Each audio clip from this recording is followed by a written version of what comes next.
नऊवारीत मराठमोळी बिकिनीत विदेशी हा व्हिडिओ पहा। या व्हिडिओमध्ये एक भारतीय महिला दोन परदेशी महिलांसोबत समुद्रकिनारी डान्स करताना दिसते। खास मराठमोळ्या गाण्यावर तिघींचा उत्साही परफॉर्मन्स पाहायला मिळतो। गोव्याच्या सुंदर बीचवर शूट केलेल्या या व्हिडिओमध्ये भारतीय महिलेच्या स्टेप पाहून परदेशी महिलांनीही तशाच हालचाली करण्याचा प्रयत्न केला आणि प्रेक्षकांची मनं जिंकली। या डान्स दरम्यान भारतीय महिलेनं निळ्या रंगाची नऊवारी साडी परिधान केली आहे, तर तिच्या सोबतच्या दोन्ही परदेशी महिलांनी बिकिनी घातली आहे। या वेगळ्या कॉम्बिनेशनमुळे व्हिडिओ अधिकच आकर्षक वाटतो आणि लोकांनी त्यावर भरपूर प्रतिक्रिया दिल्या। या हटके डान्समुळे सोशल मीडियावर प्रेक्षकांकडून चांगलाच प्रतिसाद मिळाला। कमेंट्समध्ये लोकांनी तिघींचे कौतुक करत त्यांचा आत्मविश्वास आणि ऊर्जा आवडल्याचं सांगितलं।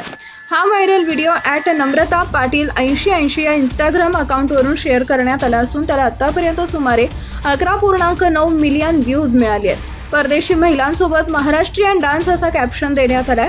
हा व्हिडिओ पाहिल्यावर अनेकांनी या तिघींच्या डान्सचं भरभरून कौतुक केलं आहे।